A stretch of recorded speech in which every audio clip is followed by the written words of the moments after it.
నమస్తే welcome to ఈహా TV. Telangana రాష్ట్రానికి నిజంగా ఇదో షాకింగ్ న్యూస్ అనే చెప్పాలి.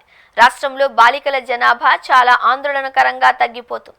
అబ్బాయిలతో పోలిస్తే అమ్మాయిల సంఖ్య గణనీయంగా పడిపోవడం భవిష్యత్పై ఆందోళనలు మొదలయ్యాయి. 2022 లెక్కల ప్రకారం పుట్టిన ప్రతి 1000 మంది అబ్బాయిలకు కేవలం 907 మంది అమ్మాయిలు మాత్రమే ఉన్నారు. గత 6 ఏళ్లలో ఇదే అత్యంత తక్కువ నిష్పత్తి.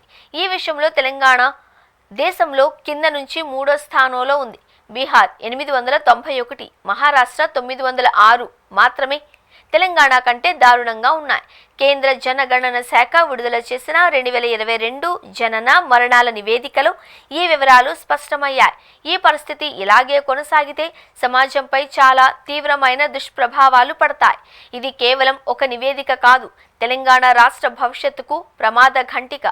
2022లో దేశమంతా చూస్తే ప్రతి 1000 మంది అబ్బాయిలకు సుమారు 910 మంది అమ్మాయిలు పుట్టారు. కానీ తెలంగాణలో ఈ సగటు కంటే తక్కువ ఉండడం తీవ్ర ఆందోళన కలిగిస్తోంది. దేశంలో కేవలం నాగాలాండ్లో 1068, అరుణాచల్ ప్రదేశ్లో 1036, లడఖ్లో 1027 వంటి 3 రాష్ట్రాలు కేంద్రపాలిత ప్రాంతాలలో మాత్రమే అబ్బాయిల కంటే అమ్మాయిలు ఎక్కువగా పుట్టారు. మిగతా చోట్ల పరిస్థితి బాగోలేదు అని, ముఖ్యంగా తెలంగాణలో మరీ దారుణంగా ఉంది అని అర్థం చేసుకోవాలి. 2022లో దేశవ్యాప్తంగా మరణాలు తగ్గినప్పటికీ తెలంగాణలో మాత్రం పెరిగాయి. నమోదైన మరణాలలో 59.8% పట్టణ ప్రాంతాలలో, 40.2% గ్రామీణ ప్రాంతాలలో జరిగాయి. మరణించిన వారిలో మగవారు 1.44 లక్షలు, ఆడవారు 1,00,000 కంటే ఎక్కువ.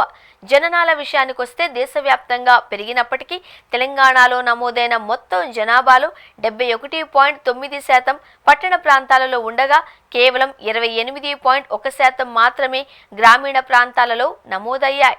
తెలంగాణలో 3.68 లక్షల మంది అబ్బాయిలు, 3.34 లక్షల మంది అమ్మాయిలు జన్మించారు. ఈ గణాంకాలు కేవలం సంఖ్యలు మాత్రమే కాదు, ఇవి ఒక రాష్ట్ర భవిష్యత్తుకు ప్రమాద ఘంటికలు అని చెప్పవచ్చు.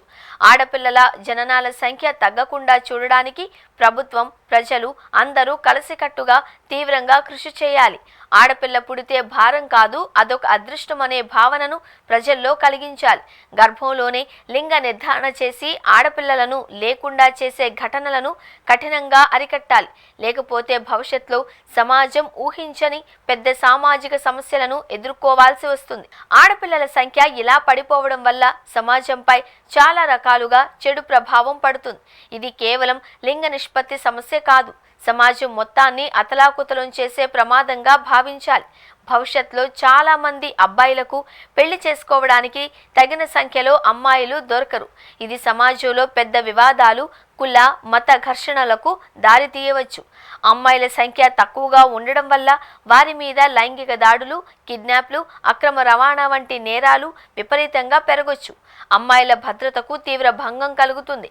అబ్బాయిలు ఎక్కువగా, అమ్మాయిలు తక్కువగా ఉండడం వల్ల సమాజం ఒక రకమైన బ్యాలెన్స్ కోల్పోతుంది. ఇది కుటుంబ బంధాలను, సామాజిక శాంతిని దెబ్బతీస్తుంది.